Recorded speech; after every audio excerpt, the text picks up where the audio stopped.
you. Welcome to this hybrid meeting of the Family, Education and Justice Committee for November. I'd remind all attendees that this meeting is being recorded and webcast live on the Council's YouTube channel. I have agreed the attendance of some members remotely and would remind all remote attendees to mute their microphones when not speaking.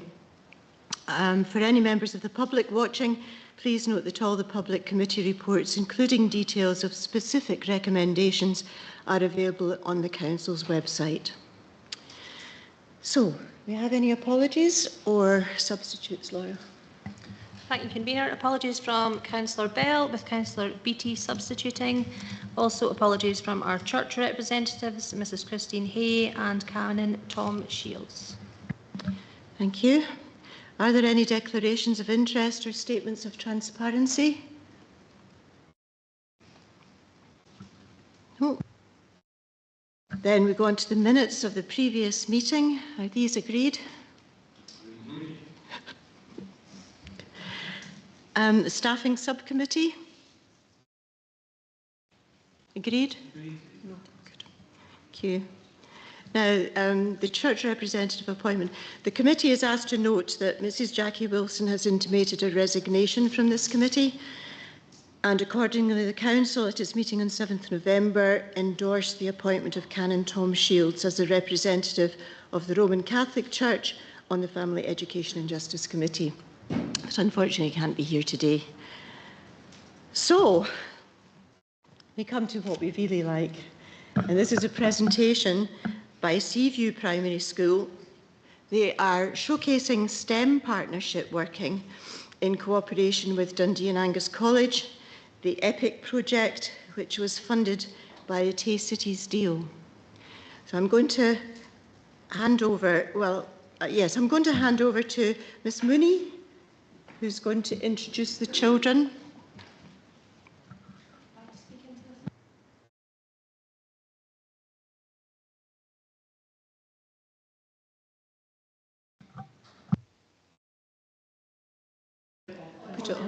Red. Is that me? Okay. Good afternoon, everybody, and thank you for inviting us all here today. I'm Kirsty Mooney. I'm Deputy Head Teacher at Seaview Primary School, and I'm joined today by Jenny Rolston, who's our Primary 7 class teacher and school STEM leader, and Steve Swinley, who is the Head of Curriculum and Quality of Engineering at Dundee and Angus College. Nelson Mandela famously said that education is the most powerful weapon we can use to change the world. And this partnership is helping our young learners do just that. By exploring STEM through real-world experiences, our pupils are developing the skills, creativity and confidence to tackle the challenges of tomorrow and shape a better future. I'm going to pass you over now to 4 Seaview superstars, Olive, Airlie, Finn and Henry, who are excited to share what they've been learning and how they are already starting to change the world around them. Thank you very much. In this presentation, we are going to tell you about what we have been learning, how we have been doing it and why it matters. We are a group of Primary 7 pupils from Seaview Primary, and we are excited to share our journey with you. This year, we partnered with Dundee and Angus College's Advanced Manufacturing team to explore the fascinating world of STEM. We are here today to tell you about what this partnership means for us, our school and our future. We would like to start our presentation with a quote that stuck with us from the walls in the Skills Academy from David Attenborough. We feel it's a powerful reminder of the journey we're all on in Scotland's quest for sustainability. It's working apart we are a force powerful enough to destabilise our planet. On 22nd of April, Primary 4 to 7 pupils embarked on an unforgettable journey to Dundee and Angus College, our Arbroath site. This hands-on experience ignited our passion for STEM, opening our eyes to the exciting possibilities of future careers. Our video showcases the fun and interactive activities that made this visit so special.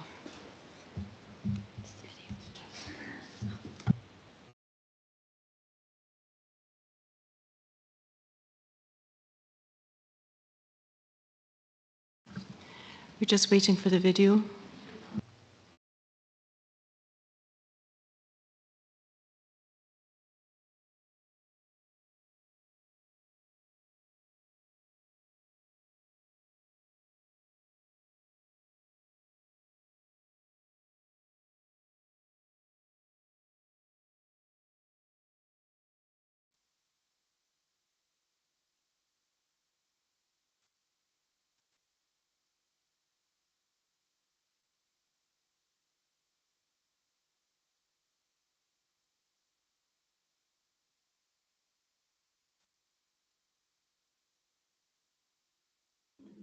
How does getting ready for an unforgettable adventure into the world of advanced manufacturing sound?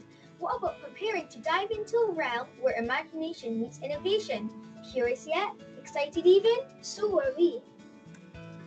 During the week of 22nd of April 2024, only 47 CV primary school pupils visited Dundee and Angus College to explore the endless possibility of modern manufacturing, whilst engaging in interactive workshops and witnessing firsthand how these technologies are shaping the future.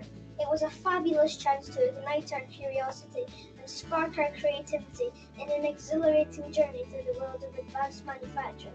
The next few minutes will give you a flavour of our adventure. Each year group from Primary 4 to Primary 7 spent a day at the DNA College experiencing cutting-edge technology including AR welding, e-carts, robotic arms, VR headsets, MTA kits and spheros. The construction turbines are not what you think. We started off by having a build battle with our fellow players to build a turbine using MTA STEM kits in the fastest possible time, with everything in the right place before taking it all apart again and sorting the kits back into bundles. Expect the unexpected. As we finished, we entered the wonders of the garage. We explored what mechanics used to fix cars and had a nosy at the workshop, and ended off by sitting in real-life cars and buggies, posing for photos no less. Next we have robotic arms. These arms can be used for any jobs, from the dull and boring jobs to the dirty and dangerous. Lots of factories are using machines nowadays. It's just a safer, faster and more efficient way of working. We learned how to code the arms to coordinate around objects and race against other teams. But there are endless possibilities for these incredible machines. The VR headsets use cutting-edge technology to make us think that we were somewhere else, on top of a wind turbine in the middle of the sea to be precise.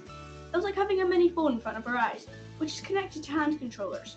Using the headsets, we experienced what it's like to be wind turbine engineers, checking for problems in different parts of the structure and travelling up high heights in a lift. It really felt like we were moving. Next we have the spheros. Spheros are little lifelike ball-shaped robots that roll across the floor whilst being controlled by an iPad, or pretty much any mobile device. You're probably wondering what these little robots did to play a part in a mind-blowing experience. Well, first of all, we had a race with the spheros around a homemade racetrack. Then we timed them to see who was the fastest, the winner getting a 3D printed CPU badge at the end of the day. Augmented reality welding, also known as AR welding, involved wearing a helmet and a bit like a VR headset and using a laser gun to practice welding, but without any of the expensive materials like metal. It was really fun, and competing against others on our team to get the most accurate weld and highest score made it even more fun. Even kids like us can do this safely, as there wasn't a spark to be seen. Lastly, we have e-carts. These carts played a huge part in our trip and could evolve to change the world as we know it. We changed and inflated tires, tried out different tools, and saw firsthand the record-breaking speed that electricity can travel at, making electric vehicles get around faster and more efficiently. The future is coming quicker than you think. Our world is becoming more reliant on tech these days, and we would encourage more people to go to Dundee and Angus College and have the same amazing experience that we all had. Never has there been a more crucial time than now to focus on our skills development in school. This trip gave us the opportunity to develop and reflect on a range of meta skills which will ultimately help us reach our fullest potential through the school and into the world of work. Our time at the college was really inspiring and has helped us open our eyes to career options we didn't know much about before we went. Opportunities like becoming an engineer, mechanic, welder, design manufacturer or programmer, to name a few, but all achievable on our doorsteps here in Dundee, and all of a sudden to us the future seems like an exciting place to be. Fantastic. Amazing. Futuristic. Goated. Razzle dazzle. Instrumental. Undescribable. Exquisite. Unreal. Marvelous. Inspiring. Unique. Robotic. Pioneering. Mesmerizing. Fun-dubby-dozy. Scientific. Social. Exceptional. Memorable. Mind-blowing. Interactive. Unforgettable. Finally, we would like to give Steve and his team at Dundee and Angus College a huge CVU shout out for being so enthusiastic and inspiring to all of us. It was really the Best trip ever! To deepen our collaboration with Dundee and Angus College, we decided to enhance our upcoming project with Dundee Science Centre Powering the Future. This exciting second-level topic for primary 5 to 7 pupils is designed to ignite curiosity about the future of energy. Mrs. Rolston, Mrs. Mooney and Steve met and developed hands-on interdisciplinary learning experiences to explore renewable technologies and the journey towards a net zero emissions future. So far, we have engaged with various aspects of the energy sector, such as electricity and transport, and its potential impact on the world. We have been given opportunities to explore the skills needed in this field. To allow us to make sense of our learning in class, we were given the opportunity to use VR headsets to explore wind turbine technician training. This allowed us to experience a realistic wind turbine environment and learn about the different components. I liked how you got to see the wind turbines up close. You felt like you were really there.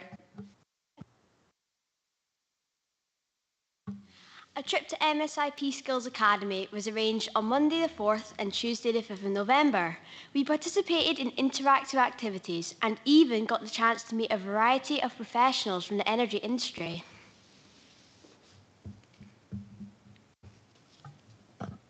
One of the activities we took part in was exploring electric and hydrogen cars. We learned how to safely work on these vehicles, equipment required, and also how hydrogen is generated and used as a fuel. This really helped us to make sense of how hydrogen can be used as a renewable energy source. We then visited a specialist from Coast Training where we learned all about advanced rescue and first aid while working on wind turbines as technicians. This made us think about the critical decision technicians make regularly when completing tasks. We also worked together as a team to complete a variety of STEM activities with the MTA STEM kit. We liked all of the challenges. You had to think, be creative, and work as a team.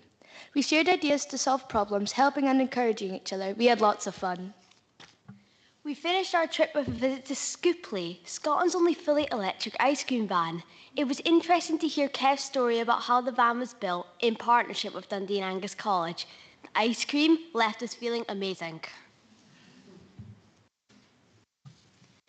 We are very excited to see what other activities have been planned for us in our topic, Powering the Future. Our experiences so far have allowed us to gain an awareness of engineering careers for the future and sustainable jobs. They have helped us to build our confidence and self-esteem, allowing us to transfer these skills across different learning contexts. We can see how our future skills can contribute towards shaping a better world. These opportunities have sparked interest in STEM across Seaview, with groups across the school now engaging in Lego-League activities at both Discover and Challenge level. Steve will now share his hopes for the future.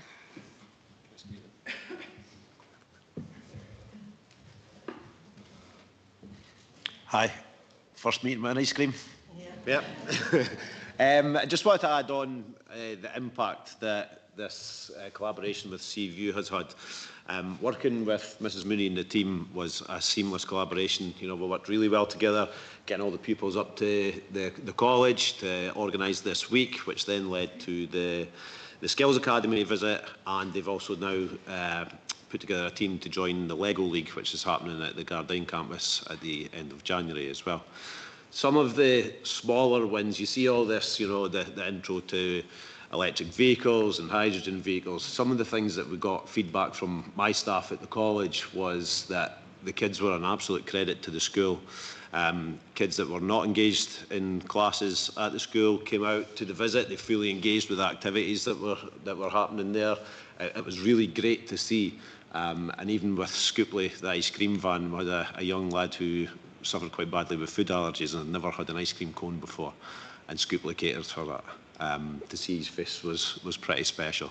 But our hopes for the future with this is we roll it out to as many primary schools as possible. We need to impact at that young age. You know, they're so enthusiastic. These guys were so impressed and impressive with the work that they actually done when they were on site as well.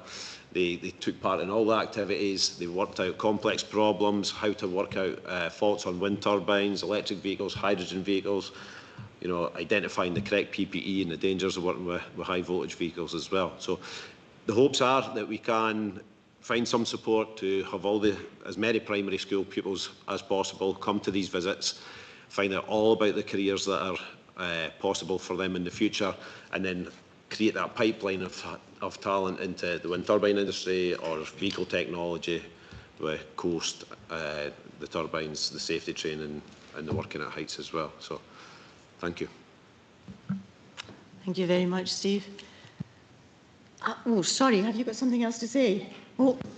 Before we finish our presentation, we would like you to say thank you for inviting us, and we hope you had the best ice cream ever. Well, we certainly enjoyed our ice cream. Those on screen, sorry. Well, thank you very much. I'm sure that, I mean, that was just inspirational, and you have presented it so well. Really enjoyed it. I'm sure there will be a few questions or comments. Yes, Councillor Melville has got one already. Thank you, Convener. That was really fantastic. It sounds really exciting, really good partnership. I just was curious how many of you are now considering a career in the sort of sustainable sector, whether it's renewable energy or electric vehicles and things like that.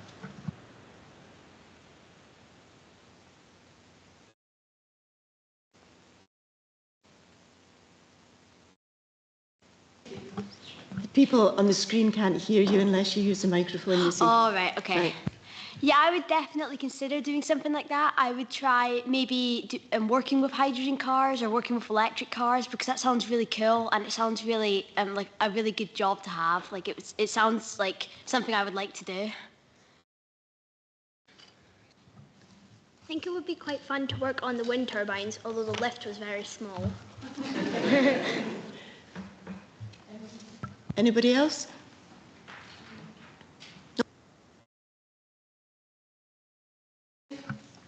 Thanks, Convener. Thank you, everyone, for coming along. You did really well, and it sounds exciting, a lot better than when I was at school, and that was quite a number of years ago, though. I was lucky enough to quite recently get a visit to the college and use the VR headset to look at the wind turbine, but I'm guessing that you all got on better than me, because it was pretty tricky. Councillor Melville actually asked the question I was going to ask about future careers, but are any of the rest of you thinking about careers in that line?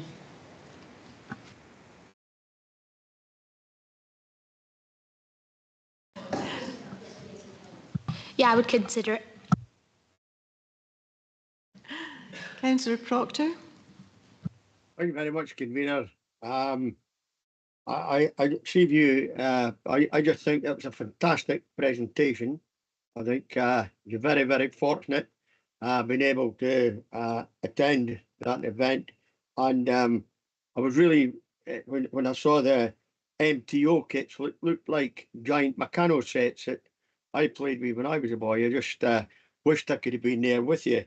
And my question really is, what was your favourite? What was the sort of majority? What was the favourite thing that you did on that day? Maybe making the ice cream was probably the best, but anybody want to volunteer what they found was the best thing that they did on that day? And I think your presentation and the whole thing very well put together. And as other councillors have said, you know, it fills me with confidence to see young people like yourselves are the future, really up for what's life in the future. But anyone want to volunteer what they thought was the best thing on the day? Yeah, I would think the STEM activities with all my friends, and you had to work together and like winning some stuff. It was really fun.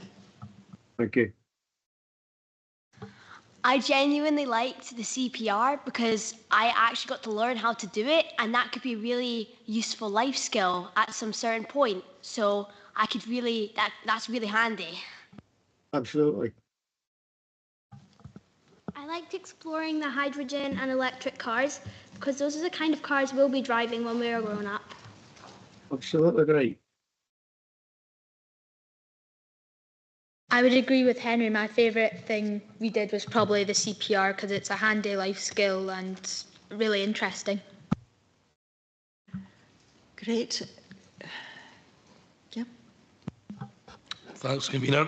Sorry, thanks for the ice cream, first of all. I didn't think when I got up this morning I'd be having an ice cream at committee, but there you go.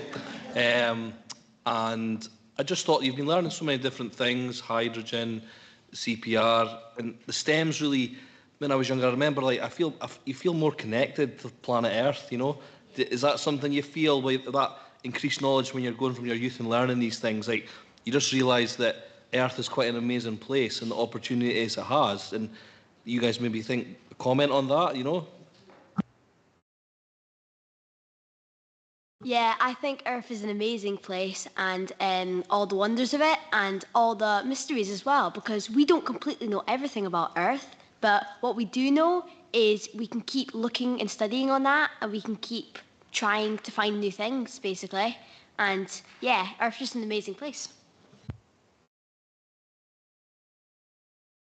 I think you've got your answer there.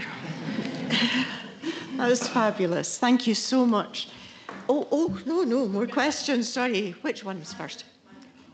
Oh, Councillor Gregg.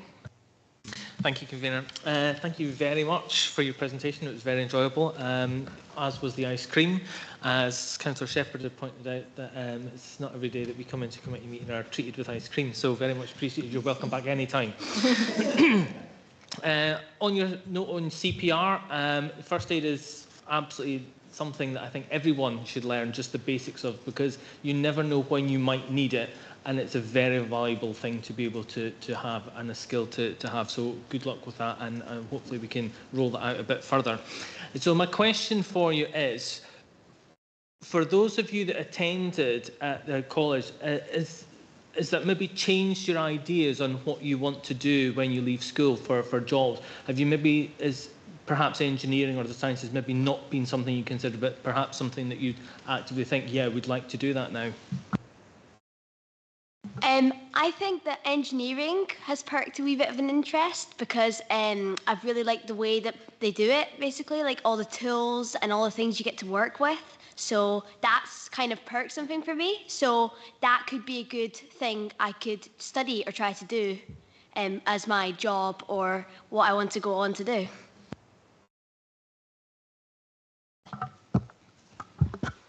I never really thought about doing any kind of engineering jobs, but after the academy, I realised that they look like a lot of fun, and there are lots of skills needed, but we learnt them all there. I've always wanted to be, because my dad, a police officer, but once I've been there, I'm definitely considering engineering, coast, stuff like that as well. Councillor Doran. Yeah, thank you. I'm not going to ask you any more questions. I think you've been brilliant in all of your answers, and you've clearly shown all of the enthusiasm that you've had for the project as well. I've been a STEM ambassador for about 15 years, so this is like, and I've worked in science and science engagement, and can't stress enough how much planning, how much logistics and challenges and it takes to get these projects running. So really well done. You can see all of your enthusiasm for it. Thank you for sharing it with us all today. I'm really excited to see these projects happen. And so that's a really great thing. Thanks for bringing it. So just wanted to say that, and well done to everybody. Thanks, Councillor Doran. Well, I'd just like to thank you again. I think one of the things that I'm always amazed with engineers is their problem-solving abilities.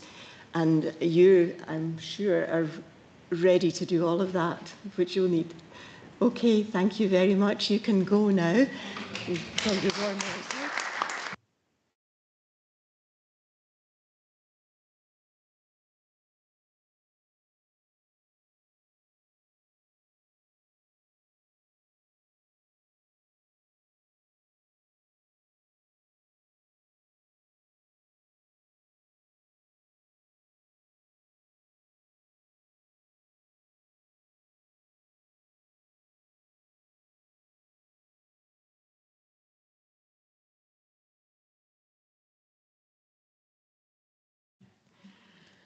Oh, that was really superb. So now we're going on to Angus School Inspection Report, Hayeshead Primary School, and we are delighted to have Scott Haxton here, the head teacher. Neil Loudon is going to introduce this, and then I'm sure Scott will be quite happy either to make comments or answer questions that you might have. Thank you, Neil. Yeah, thank you, Convener. a really good report to follow that. Good afternoon, members. Agenda item 5 asks us to note the report for Hayeshead Primary School, published by His Majesty's Inspectorate for Education in September of this year. The committee report lists both the strengths and the areas for improvement identified by the inspection team. And as the convener said, the head teacher, Scott Haxton, has joined us today in the chamber and will be happy to take any questions. I'm sure, Scott, you're very proud of the report for one of our resourced schools, and I would commend him and his team, especially in terms of that very good evaluation and the full model for leadership of change. Thank you, convener. Thank you, Neil. Do we have any questions then? Councillor Melville, then Councillor. Yeah, thank you very much, convener. First of all, I think it's incumbent on us all to say well done. It's an exceptionally good report. I just wanted to touch on one section of it where there's reference in the report to the staff having a clear understanding of the socio-economic challenges there, and how that comes in when it comes to targeting resource. So can you expand on that a bit more? What does that look like in practice? How do staff effectively target that resource to improve outcomes for children? Thanks for your question. I'll say I'll try and follow the Seaview children as best I can. I have a bit of skin in the game, having been the head teacher there a few years ago. So I can't take credit for the kids now, but I think the first thing I would say is that it's the relationships that we have with our families, with our children. That's the most important thing. We are so proud of our kids and the skills and uniqueness that comes to school. So we invest time in building relationships and getting to know them. And that's really important before you even think of, right, what do the children need? I also say we kind of, I would say we respect the strengths, but we also understand the pressures within the community, and we're aware of you know, family need and circumstance. So, and we try our very best to consult with our families, with our pupils, and with our partners. So we build up that big picture of, you know, what is it like to be a Hayeshead kid, for example. In terms of targeting resources, we have really clear outcomes, really specific outcomes.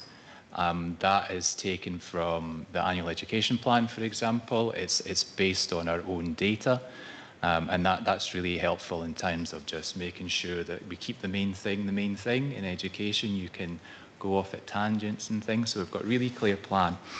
We also collaborate a lot with colleagues, and I would say, if it's okay, that I'd like to thank the work of the boss, that's my boss, and also the others in the senior management team, along with colleagues in AVS.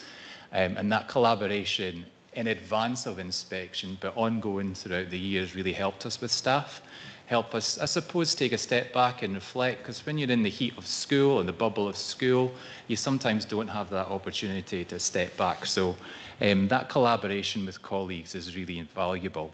In terms of what we do in a day-to-day basis, the main thing is high quality learning and teaching. That is for all children. There are no ceilings on what children can achieve. You can just see that from the Seaview kids, and it's the same for ours. But we do have regular discussions with staff about each individual child and their progress, and we reflect a lot. And I mean, one of my sort of core values is humility, because we don't know all the answers, and certainly working with children, you're reminded, you know, you're grounded. So we really think about what's working well, what's not working so well, and we adapt and we modify, because kids don't stay the same. I think the other thing to focus on for us is pupil equity funding. That has been a real key component of our approach within school, because it gives us the flexibility to meet need in a diverse range of ways. So when we're doing our regular discussions, we're talking about children's progress, we're thinking about the universal high quality day in, day out learning and teaching. But then we're also thinking, how can we use pupil equity funding, and also the funding that we've been given from the local authority through our attendance engagement officer and additional staffing to reflect our needs. So it's a wide range of things, but I think the key thing for us is knowing the children and knowing the families, and just being able to support them as best we can. Thank you. Councillor Gregg. Thank you, Convener. Yeah, similar to Councillor Melva, well done on a very exceptional report. I've picked out one part that I'm hoping you could perhaps expand upon. So from HM Inspectorate, the team found that the following strengthens schools' work, and the comment, which I think is quite exceptional within itself: the relentless focus on equity and meeting the learning needs of all children. Staff use targeted interventions that focus on well-being as well as partnerships, working very effectively to narrow the poverty-related attainment gap. So I was wondering, could you perhaps tell us a little bit more, expand on that, and highlight the type of interventions that you feel would be the most successful? Thank you. Forgive me if I repeat myself, but again, the most effective thing is high quality learning and teaching. So we've invested monies working with partners, and that includes Angus Council colleagues, to look at inclusive practice, to look at the circle framework, to look at a range of interventions that support all the children. That's the most effective thing. I would also say, in terms of specific targeted, I can give you a few examples and talk you through some of the impacts that that's had. One of the most powerful examples in my book is the work that we've been doing in terms of outdoor learning. So you'd be more than welcome to come along to our grounds, maybe not at the moment because they're a bit frosty, but in September time, for example, we have a big farmers market where we share our produce with our families. We don't charge. Families are welcome to take soup in a bag, or I think it was some kind of, I don't know, pudding or whatever it is.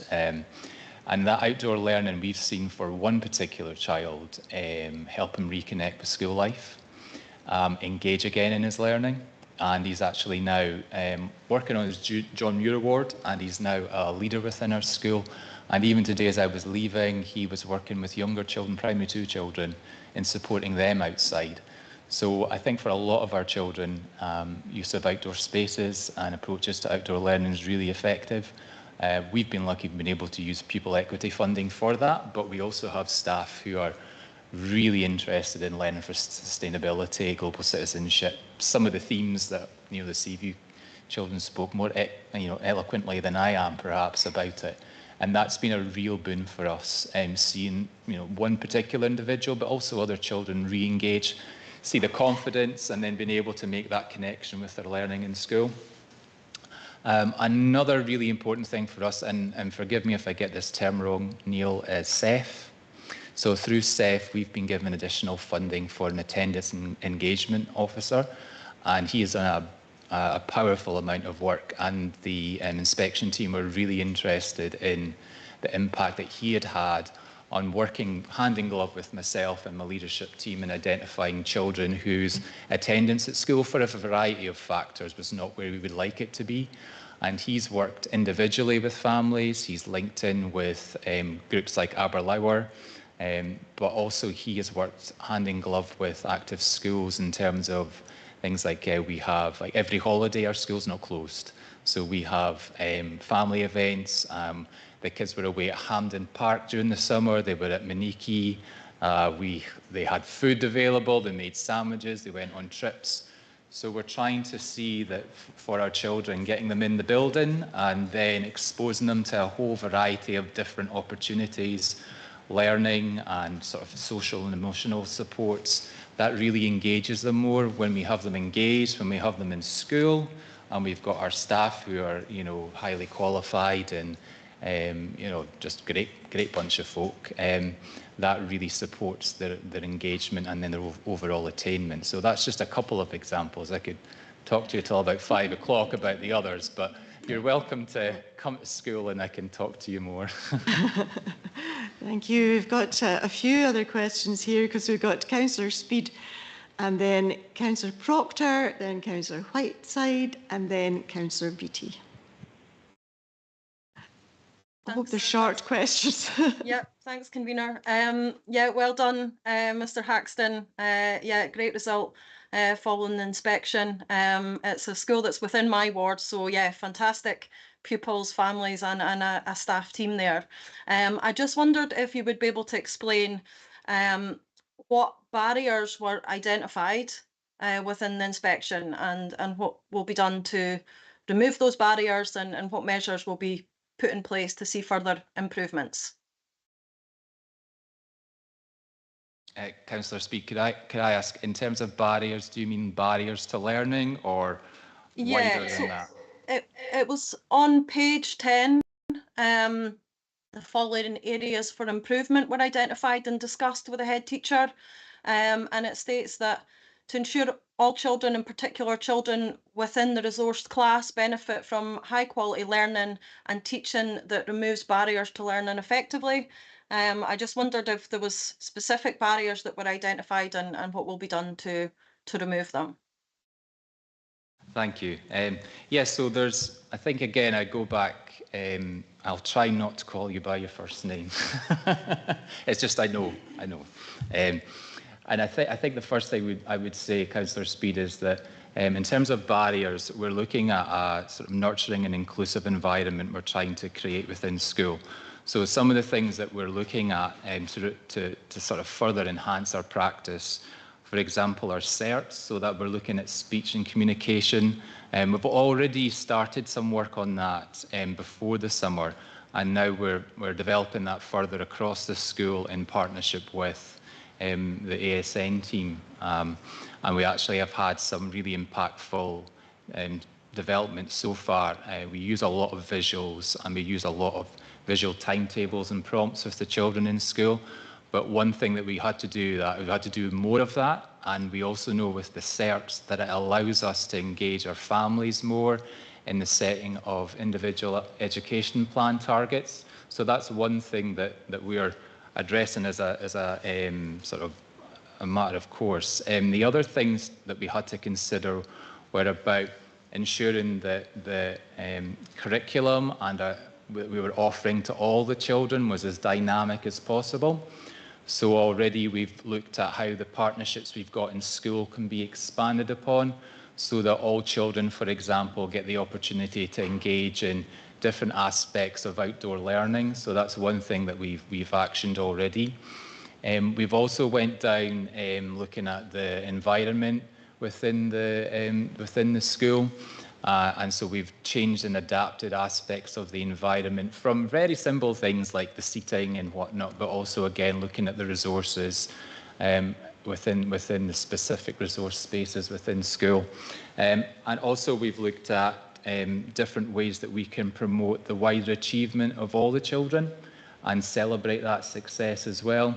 So that's just a range of the few things that we've got. We've got a really tight plan around that, and that's been supported by Audrey and the ASN team within the council. That's great. Thank you. Councillor Proctor.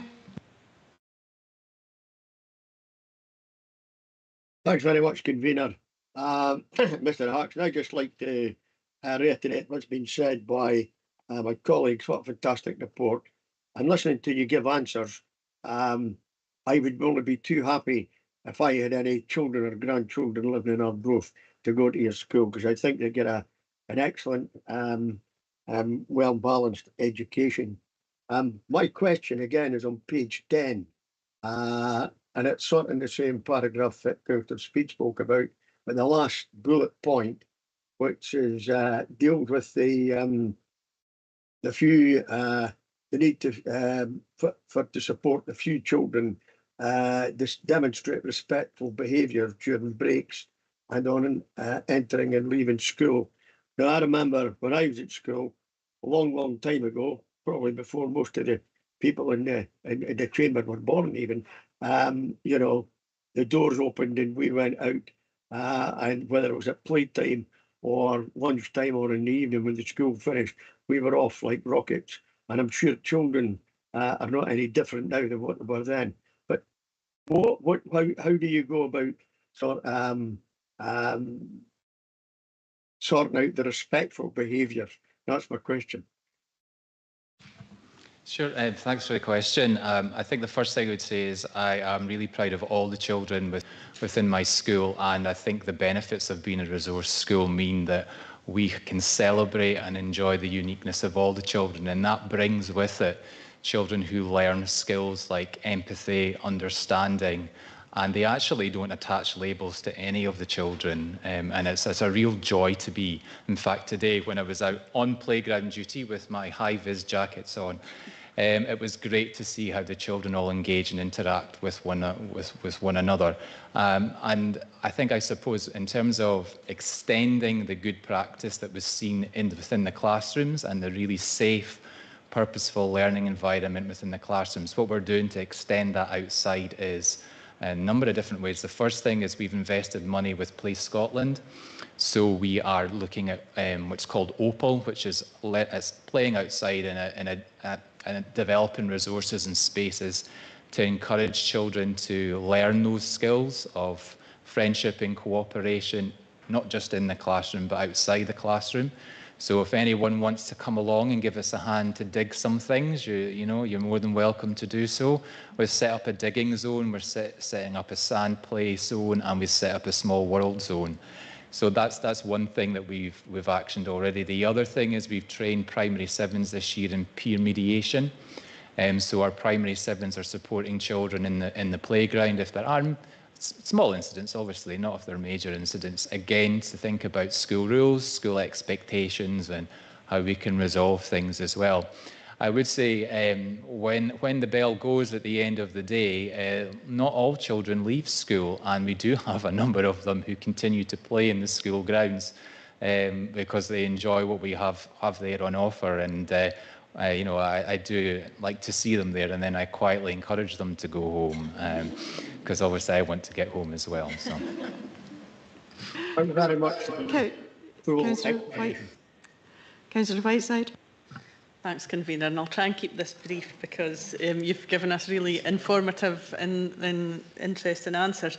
I'm just looking at the question of the issue of raising attainment and achievement. I'm just wondering how the achievements of the children, both in and out of school, are celebrated at the school, and what opportunities there are for leadership roles to further encourage them. Thank you for your question. I think the first thing I would say is there's a regular recognition across the school, day in, day out, for small things to really big things, and it's all unique to each child, and we recognise all types of achievement in our school because our children have all those different unique talents and gifts. One of the most interesting things that we've done recently, and this came from the children, it came from the school council. They decided to call it To Infinity and Beyond. I don't know why they chose Toy Story reference myself, but that's what they chose. So when you come into school, we have a display with all the children who've achieved something. They're encouraged to bring it into school. We take a photograph, there's a QR code, so you can come in with your phone, you can scan it, and you will hear that child talk about their achievement and why it was important to them. And one of the things I made sure when our HMIE inspectors, our colleagues came for the tour of the school, was that the pupils that were leading that took them to there so they could get a really good sense of the breadth of achievements. We also recognise them at assembly, and we have assemblies weekly.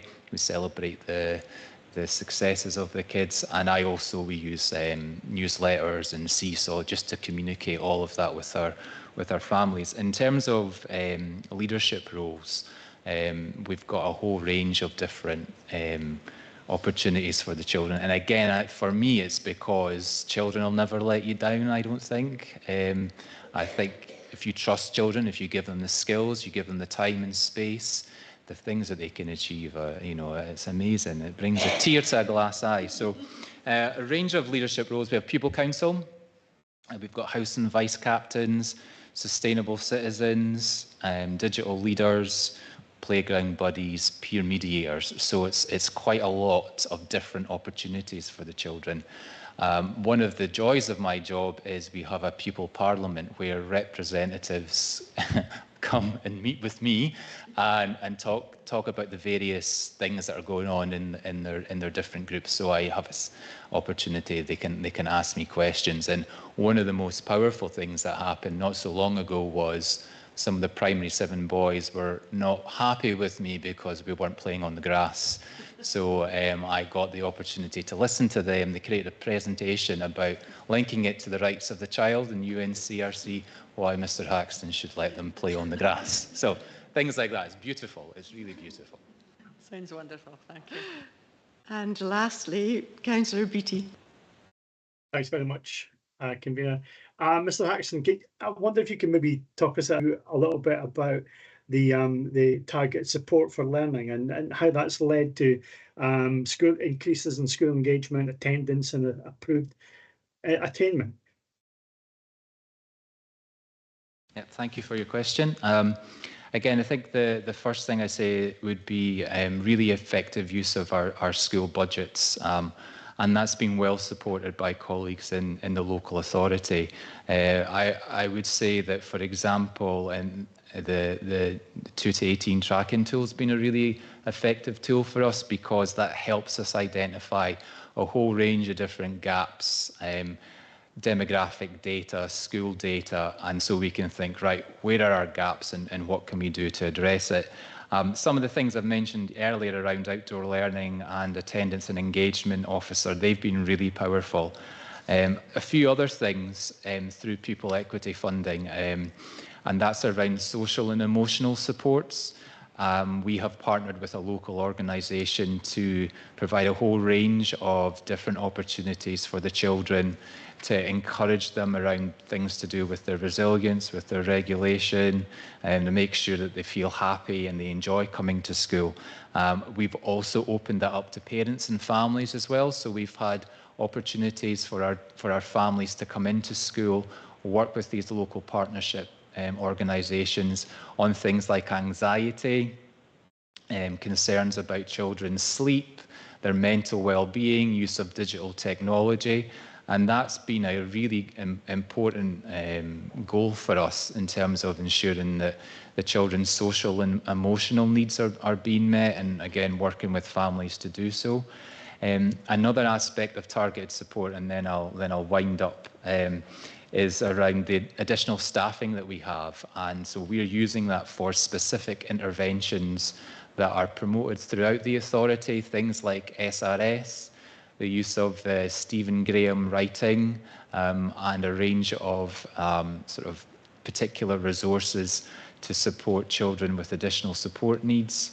And I've got a really effective staff team, so we're using that money to give them additional training and additional expertise so that we're ensuring that we are creating a really dynamic curriculum that promotes wider achievement for our children.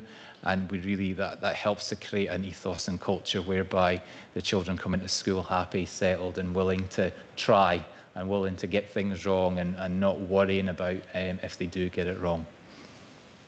Thank you very much. That was really interesting. Thank you. Thank you very much, Mr. Haxton.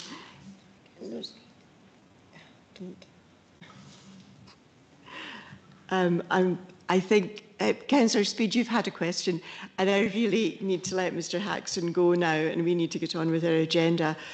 That was like an interview.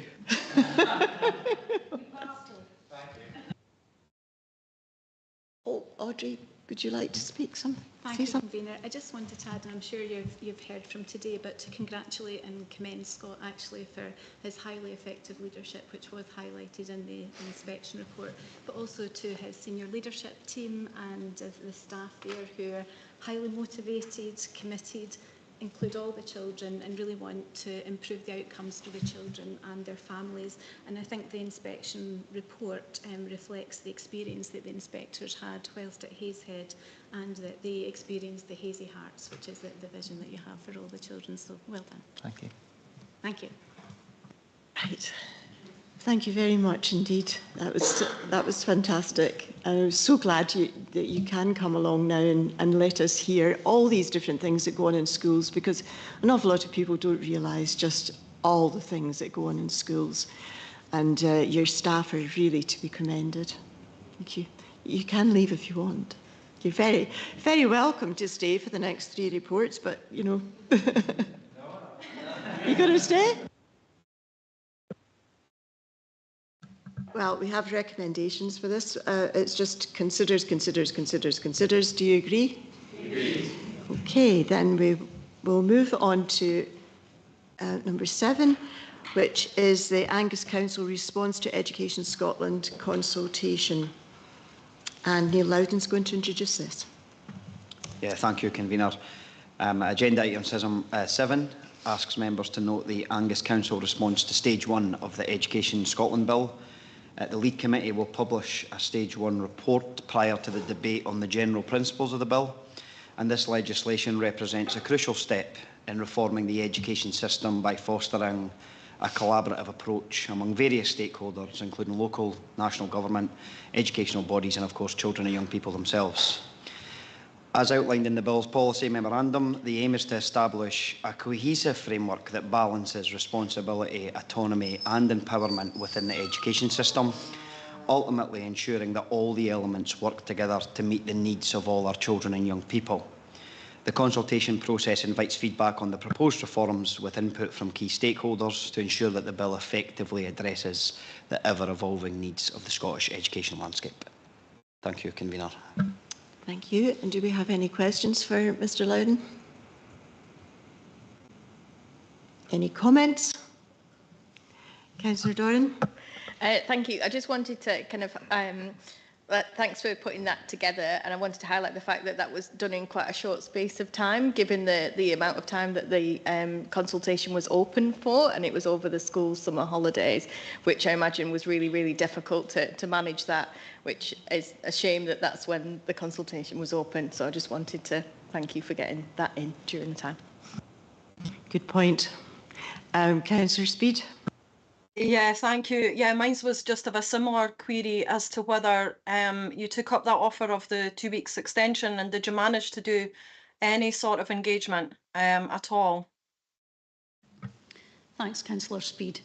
I would have to say that no, we didn't. When I contacted the Scottish Government officials once the consultation was open to point out that the timing maybe wasn't best placed for consultation with our young people, it took some time to get a response, I'll be honest.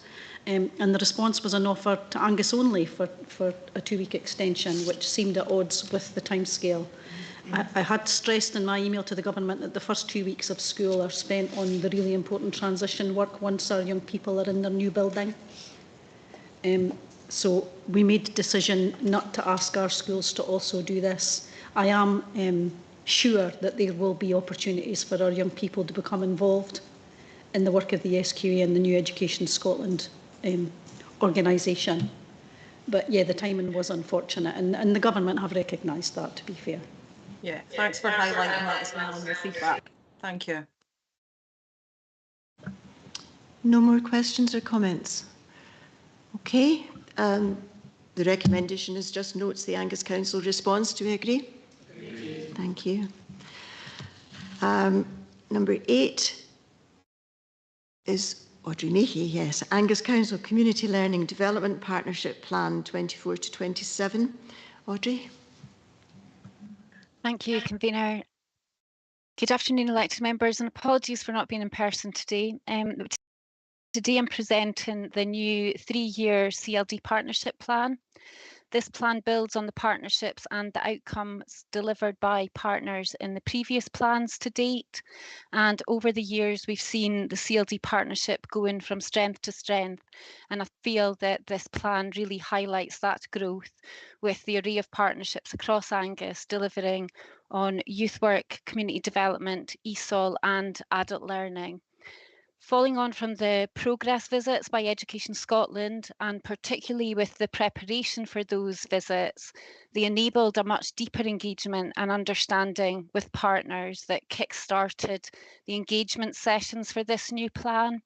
So all priorities and actions have been developed with partners and stakeholders and learners, to the point that not only were young people engaged as well, but a small group were actually involved in the writing of the youth engagement actions.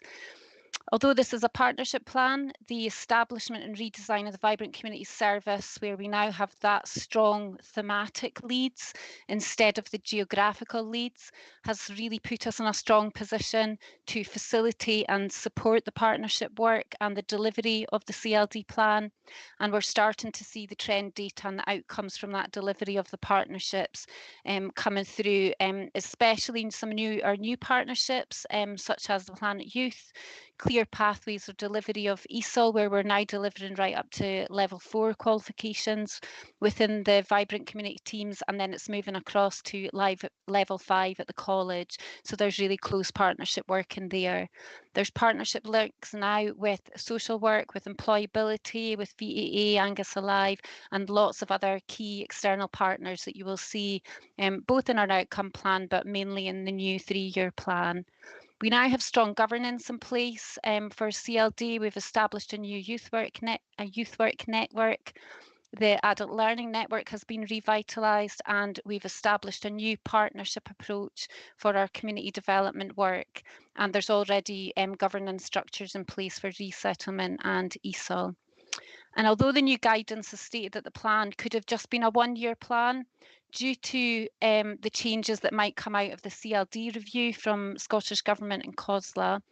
However, in Angus, we've gone ahead with that 3-year plan since we were ahead with our engagement.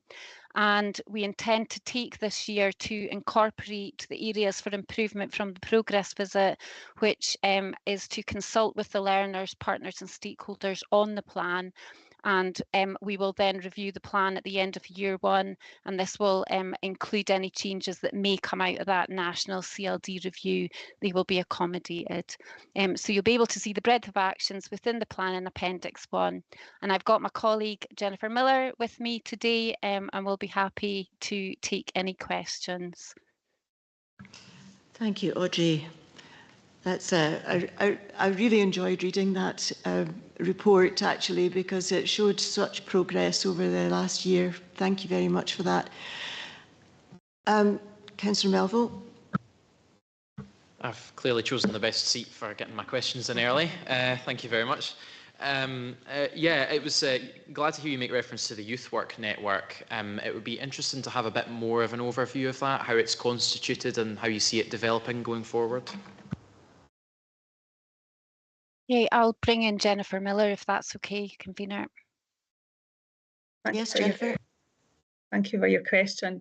The Youth Work Network, we asked partners and stakeholders how they wanted to take that forward, and we've been asked to have that run as certainly as an informal network to begin with, rather than a formal partnership.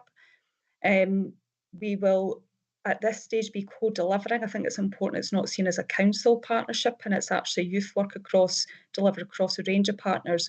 So our third sector interface subgroup on young people is chaired by someone from Women's Aid, and they have agreed to co-deliver and co-chair that youth work network, with our first meeting taking place before the end of the year.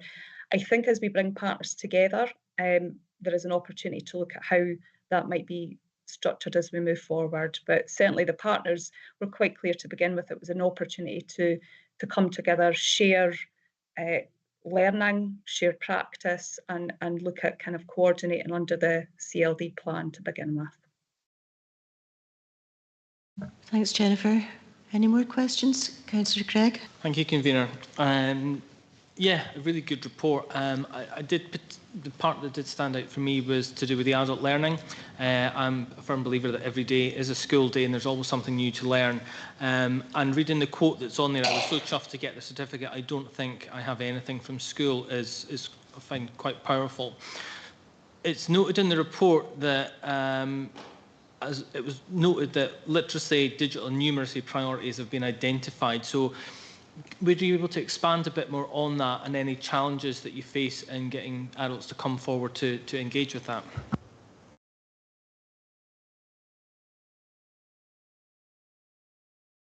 Who's going to answer that?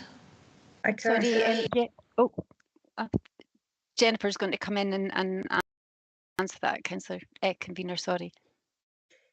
I think what was interesting, the National CLD Review had noted that there hadn't been any research done on levels of literacy and numeracy across Scotland, and that's certainly been an ask under that national review. So we hope that that will help to influence over the next year.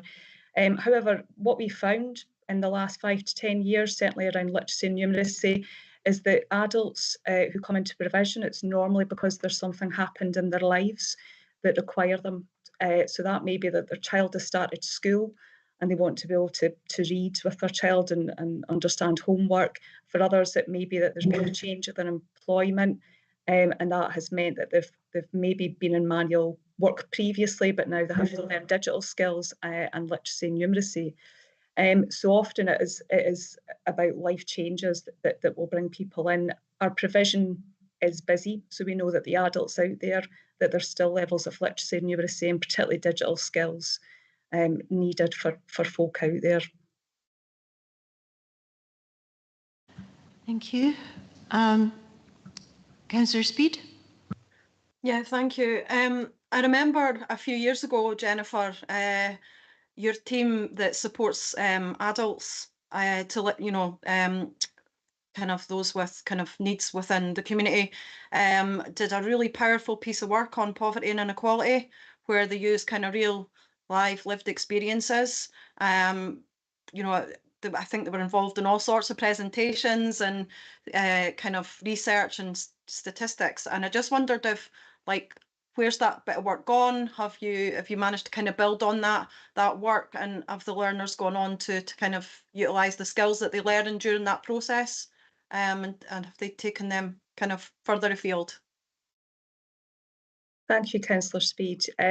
Yes, that was a piece of co-research that was done prior to the setting up of the Child Poverty Working Group, Bright Start Futures Group, and that certainly kind of helped to bring about a lot of the actions within the Child Poverty Action Plan. That has developed, and we've touched base with that bit of work, particularly through COVID, because there was a number of things that changed for people, and obviously cost of living has increased. And it's also helped to inform things like the cost of living roadshows that we now see about what was important for people, what services did they need to connect into, and what kind of advice and support was helpful. I think it's really important to continue to have that commitment, and that's certainly something that the Child Poverty Working Group is committed to. In the last meeting, actually, there was a big focus on how we continue to build on that lived experience of people in a really meaningful way. But certainly those who came along to that particular group were supported on to do other things. We've had folk move into volunteering and employment actually since then, and they themselves spoke a lot about that experience being kind of a catalyst for some of that. Yeah, convener, if I may, just to say that's great. It's really good to hear, and yeah, I certainly know the difference that group made at the time. So it's good to hear the further differences that's been made. Thank you. Thank you, Councillor Duff. Yeah, thanks, convener. Mine's a sort of follow-up question on the adult literacy and numeracy. I think it's on page 44. The spreadsheet flags up that the funding was up to March 25. Can I just ask what the source of the funding is, and will it be continued?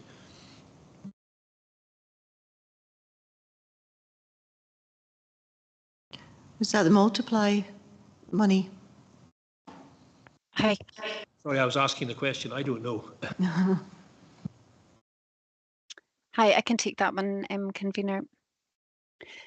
Yeah, so Councillor, that's the multiply funding that we were successful with, which was a 3-year fund to deliver multiply. That was split between the adult learning teams and the college, and there's a variety of outcomes that's come on the back of that. That funding will be fully spent by March 2025, and at the moment we don't think that there'll be further funding for the multiply coming forward.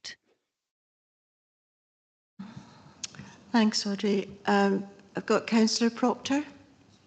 Thank you. Sorry, Councillor Proctor, could you just hold on a second?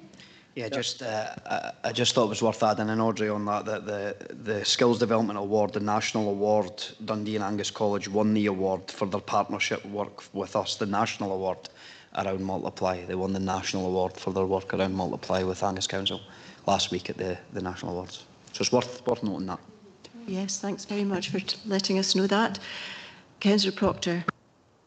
Thank you, Convener. Yeah, just to go on page 34, the settlement in ESOL. Are we engaging with people from Ukraine? You know, are they involved? You know, they've a difficult time settling in Angus. I'm sure the ones I know certainly are managing and actually enjoying life here. But is there anything within this plan where we are involved with them? Yeah, I can come back in there. Councillor Proctor, yeah, very much so. So the resettlement and ESOL team are part of the Vibrant Communities and very much part of the CLD plan.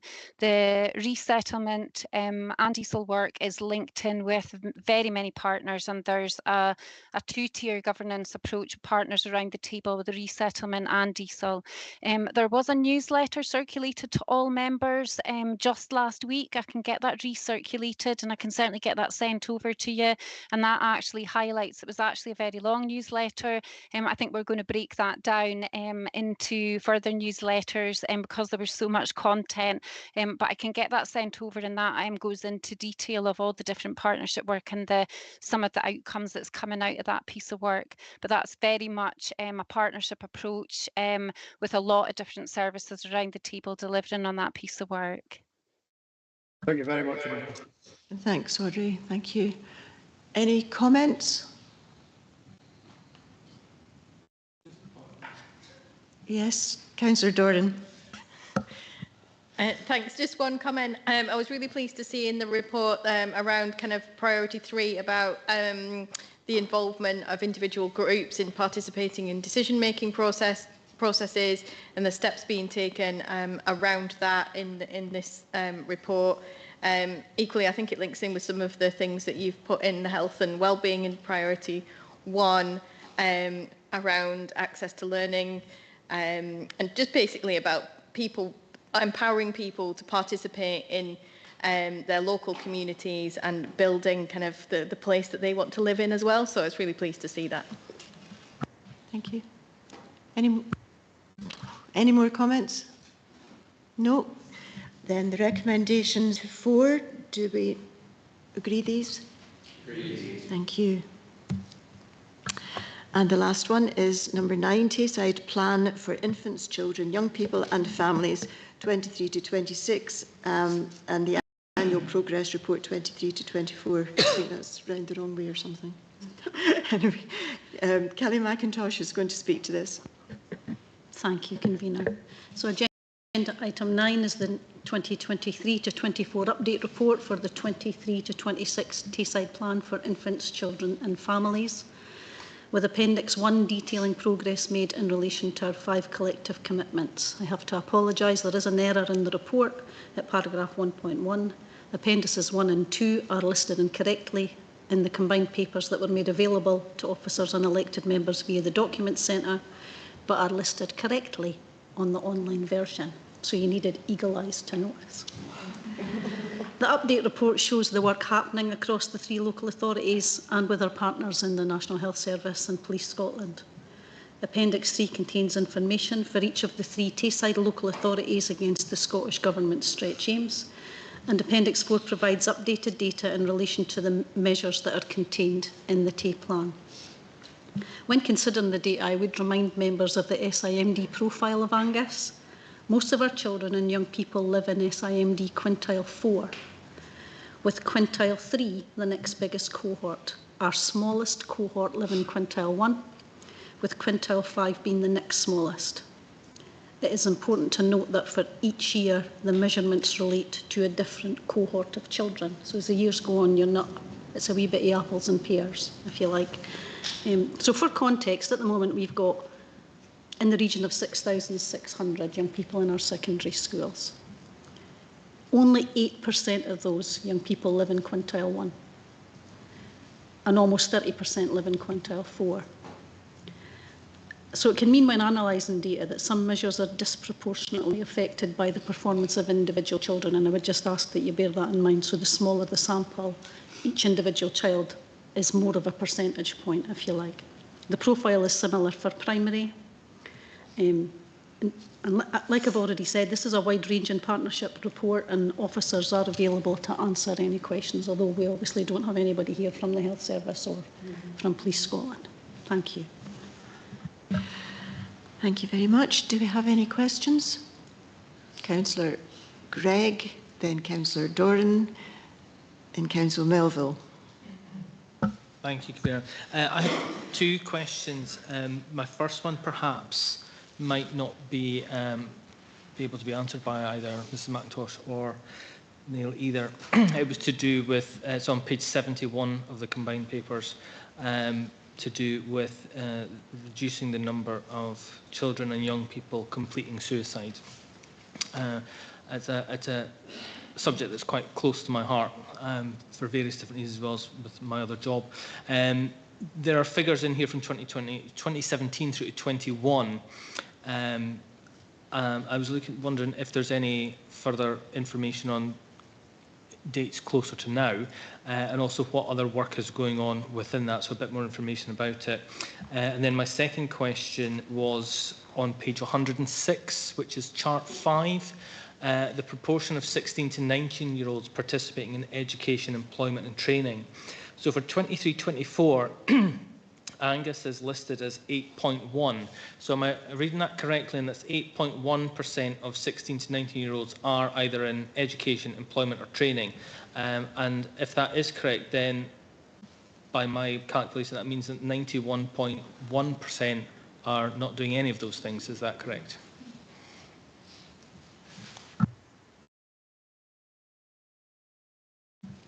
Who's answering that one? I'll come in, Convener, if that's okay. Councillor Gregg, I know Beth is on the call, but I do believe that that is the most up-to-date data that we currently have from the NHS, but we could try and investigate some of that and come back to you off table with some more reliant data, but the data we can publish is the most up-to-date data that we have. In terms of your question on page 91, I think it relates to the Interim Deputy Chief Executive's point around that's the gap between SIMD quintiles 1 and 5. So it's the proportion of gap. It's not that 92% of children and young people aren't, participating in education, employment or training. It's the gap between quintile 1 and 5. So the numbers are different. So if you've got 100 who are participating in quintile 5, then only 92 of them are participating in quintile 1, which is giving you the gap of 8%, if you follow me. So it's more the gap than the numbers, and that's why I would caveat that by saying in Angus, we are talking about very small numbers, so the data can fluctuate year on year. So you see there it goes from 12% to 8% to 13% because it's different cohorts. Now, we will always have a relentless focus on the equity of quintile 1 and 5, but you will see disproportionate graph ratings because the numbers will change year on year, but that's the gap, not the number participating. Thank you, Convener. Then Councillor Doran, please.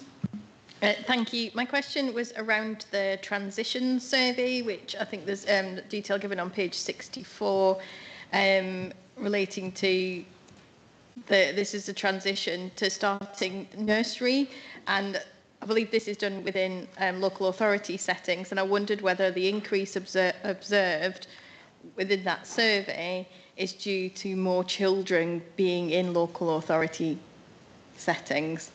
And I know that the survey is due to be repeated, so I just wondered if that was related to that, or you think there's something else going on there. Is that the Solihull, Councillor Dorn, the transition of? Yeah, the transition, it's the one that's mentioned on page 64, right at the bottom of page 64, under the early years tracking tool. Apologies, thanks, Convener. So in terms of the transitions, we are looking to increase the number through our 2 to 18 tracking tool as well. So in terms of the number of providers and local authority settings, there are increased numbers as more children and young people are recorded and come on board. So is that your point that we're increasing the numbers? Yeah, thank you. Yeah, that was related to that. I did have one more question, if that's okay to ask that, which was around and I might get the appendices the wrong way round now relating to into this, but it's to do with the data and the caveat that you've given about the small numbers and relating to that. But it does seem that across quite a number of measures that the attainment gap has reduced and other metrics have kind of increased across between Angus and Perth and Kinross. And I just wondered whether or not you're looking at any kind of particular examples, or if it is just an aspect of the small numbers of data that you've got, or is there any examples from Perth and Kinross that have worked well that could be brought to Angus? I think the first really important thing to stress is that nationally we would not be compared with Dundee or Perth and Kinross. We do that because it's a regional collaborative. Dundee have very different levels of deprivation, very different SIMD profile.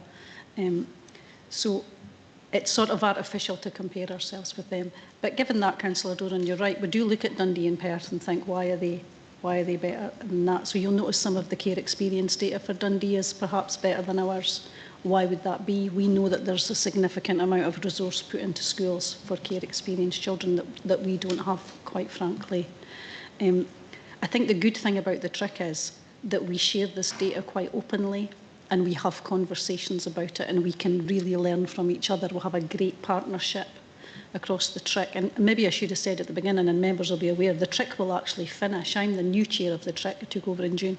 This is the last funded year of the trick. But we are committed to keeping the work going. We always worked with Dundee and Perth quite well, and the tricks has strengthened that. So there's definitely work for us to do. For some of our measures where the gap is getting bigger, it's not that we're not improving outcomes for children. So the literacy at primary 1, 4 and 7, all of our groups have improved, but quintile 5 are improving quicker than quintile 1. So the gap's actually getting bigger, although everybody's improving. And numeracy, it's actually sadly the other way around. Everybody's decreasing and quintile 1's decreasing more than quintile 5. So again, the gap is getting bigger. But the data is useful because it generates conversations between ourselves and Dundee and Perth about the work that they're doing, what they're focusing on, and what we're focusing on. And you know, we were at here last committee with the education plan, and we are collectively looking at the quality of learning and teaching as a collaborative. And I think that's where the money is, if you like, is in doing that work collectively, and the hope is shifting the data. Thank you. Councillor Melville and then Councillor. Thank you, Convener. I wanted to touch on the Tayside Virtual Campus, which it says here for 23-24 there's 180 young people enrolled. So I wonder if you can just give us a kind of overview of the sort of outcomes that we're seeing from that work. And we've heard that the TRICS funding is obviously finite. So how are we looking to keep that collaboration going on that kind of level, or how do we see that progressing given those resource issues? Yeah, well, if I can speak about the funding at the moment, because you'll see from the committee report, a large proportion of the funding is actually used for the virtual campus. And the way that the virtual campus works is young people who want to study in the virtual campus have to apply and actually go to an interview, which is not something you would do in a school for someone, but it's a particular set of skills and a particular attitude that's needed to do the online learning. It is almost all online. Our data shows that 148 young people were started on a course with the campus last year. This is the most up-to-date data. And 108 learners received presentations at A to D grade. No, sorry, 108 of those 148 were actually presented, so 40 young people were not presented. So they were withdrawn during the course of the year, or maybe were only presented for partial course awards. And 74 gained an award A to D. So we're looking to analyse that data with our colleagues in Dundee and Perth against our own attainment data to see, because what we've got to understand is it value for money? Is it best value for the council to work in this model? Because the TRIC funding will end at the end of this year. So it would mean ourselves, Dundee and Perth, funding the virtual campus ourselves. We also have the Angus Academy that you'll have heard of, which is our collaborative work with our head teachers to allow our young people, where it would be a really small cohort, advanced higher class or higher class, to do what the virtual campus does, but in an Angus way. And ours actually involves much more face-to-face learning, so that's a bit more costly actually at the moment, and we're looking to develop that. So it is a consideration. I think the biggest thing about learning online, not only does it allow greater equity of opportunity, so because children who go to schools with big populations generally have a better curricular offer, but if you go to Brechin, it's a small cohort, so the offer can be less. So it allows young people from Brechin and Arbroath Academy or smaller schools a bigger curricular choice, if you like. But when young people go into further and higher education now, a lot of their learning is online. So it's really good for preparing that. If you come to work for Angus Council now, you will work from home a lot online. So there is merit in this type of learning. And although there would be a cost, we'll have to figure out a way within the budget that we have, if this is something we feel that we need to continue. Does a follow-up question? Yeah, just a very quick supplementary. So in that analysis, will you also be looking at what other regional collaboratives have done, if they've got similar kind of schemes, and how they've sought to either continue it or not, and the decisions that they make in terms of value for money? Yeah, thank you, Councillor Melville. It's a really good point. And actually, there is a national online learning campus. And the government are seeking to expand that. All local authorities are bought into that. So there's a number of opportunities, if you like. I guess it's looking at where our young people are most successful. Would they be most successful with us keeping an eye on them in Angus and us controlling the work and the quality of the work of all of the staff? Because the virtual campus, I think we've only got one Angus member of staff involved in that at the moment. So it's teachers from Dundee and teachers from Perth who we basically have no locus over. So the partnership work has to be in a really trusting environment to make sure, and that's part of the significant cost. There is a principal teacher seconded in Dundee who manages all of these staff. You know, again, that's a Dundee principal teacher. It's not ours. It's working fine, you know, and we have a lot of communication with him. But going forward, it's about what the best model is for Angus, I think. Councillor Speed. Thanks. It was in relation to the PRAM work that goes on for those mums that are expecting. And just under the kind of on page 56, the wee kind of table with regards to universal services and referrals. I just wondered if that includes welfare rights at that stage. I know that it does make reference further down, but does that, you know, what are those universal services? Does that include welfare rights? And also, has there within that work been any, has there been any kind of unmet need picked up in terms of transport? I know in some cases that, you know, some young mums do struggle to get to appointments in clinics that can often be quite critical to their health and well-being during that period of pregnancy. Thanks, Councillor Speed. Kirsty Lee's going to move up to the table to answer your question. Thank you. Yeah, thank you. So I can only speak to the Angus pre-birth pathway. So the percentage of pregnant women that are referred back to their midwife, so that's what we mean by universal services, absolutely have needs that would fit into that category. So where they come for additional enhanced support, they don't meet the threshold for a social work service, or perhaps one of our funded third sector partners, maybe like Aberlour or what have you. So I think that when it's referred back to universal services, it is with an additional support referral into like so welfare rights, perhaps citizens' advice, some of the other kind of sectors. Transport and isolation does come up for pregnant women for sure, and particularly for families with children under 3. And again, that's one of the strategic drivers for our whole family wellbeing programme. That's why in Angus, as was been reported here before, we are taking that group of families and specifically focusing on what is it they need to keep their children safe and happy at home with them, and for them to meet their developmental milestones. So that's exactly what that means, Councillor Speed. When we say we're referring back to universal services, it's those kind of broad services that actually we need to support midwives to engage women with. Yeah, okay, that's really helpful. Thank you. Councillor Gall and then Councillor Nicholl. Thank you, Convener. I was just wondering, it was on page 91, the additional support needs. Angus, as percentage-wise, isn't half, but it's not far away from being half of Dundee and Pershank and Ross. But secondary is almost, well, more in line. Is there a reason for the kind of the jumps around? Because I appreciate what you said before. It's not easy just to lump Angus, Dundee. Everyone's very different. Councillor Gall, thank you, and Audrey Osborne will answer your question. Microphone. No. Thank you, Councillor Gall. The data is from 22-23 that's reported there, so it's the data that was on the original report, whereas this report is a progress report on the plan. We have more up-to-date Angus data, which is 26.7% for our primary schools and 44.3% for secondary, so the average therefore is about 36% in Angus of children with additional support needs, which is in line with the national average currently. Thank you. That's okay, Councillor Gall. Councillor Nicholl. My question is to do with the engagement officers on page 66. It says in the report that EO supported 27 primary school children with an increase in attendance of between 4.8% and 11.3%.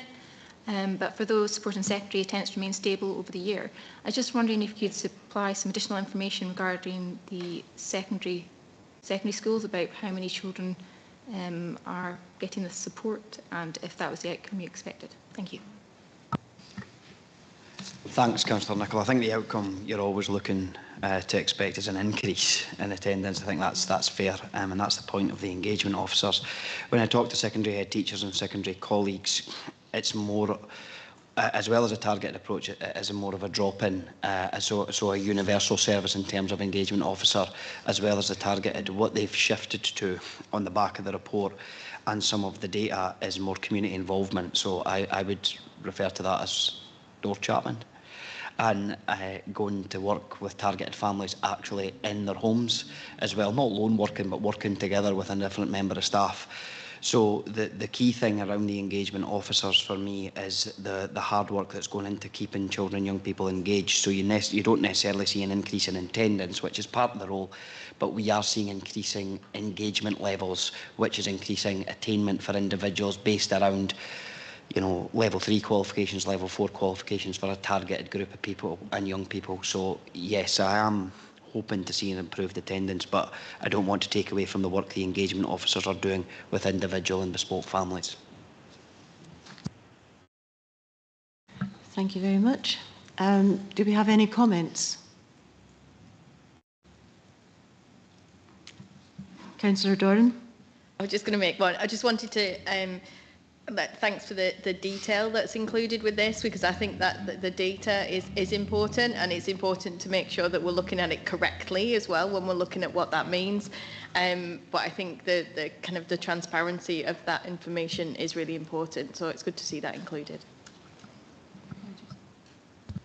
Yeah, Councillor Doran, I'm just going to thank Beth and our team who's on the screen. So previous iterations of the T plan haven't had the data set out quite like that, and certainly not with the Scottish Government stretch aims. The data, for those who've seen these reports before, used to be on the last page, and it was tiny wee graphs with no axes on them. So Beth has done all that work for those appendices, actually. Councillor Beattie, a comment? Yeah, just a minor comment. It's on the data interpretation. Actually, kind of follows on from Councillor Doran's question there. Sorry, comment. It's really just to ask that, you know, we have consistent scales on the y-axis for similar graphs, because, you know, the scales chop and change quite a bit. And yeah, I understand why you've done it, so that you can emphasise, you know, change, but it does make reading the graphs a little bit difficult. Did you want to, Beth, do you want to come in on that, or do you want a little bit clearer explanation? I'm happy I'm happy to come in on that, convener. Thank you. How's that? Yep. Thank you, Councillor Beattie, for the feedback. I think with the nature of the data and the varying data sets, it's not always possible to have a consistent axis because sometimes you just won't see the movement, from one year to the next. So, but we'll take that on board, and for the next iteration, we'll have a look and see what we can do differently, even if it's that we group some of the groups of indicators in the same way. Follow-up question? That's exactly the point. I mean, for instance, school attendance, there's 3 different scales on the axes, and they really should just be the same, so you can compare primary, secondary, and all overall, but there's 3 different ones. It's the same with the 5 where we average total tariffs for each quintile. The scales keep changing, and it makes them all look the same, but they're not the same. I'd like to see that progression, as you go up through the quintiles, actually makes the point clearer, I think. Okay, Beth. Right, if there's no further comments, I'll draw this to a close with the recommendations, which are 1 and 2 notes progress and requests that a further annual report be presented in autumn 25. Agreed? Agreed. Thank you very much. Thank you for all your questions, your comments, and I hope you enjoyed the meeting, but I hope you're also warmer when you get out. Stop the live stream, please.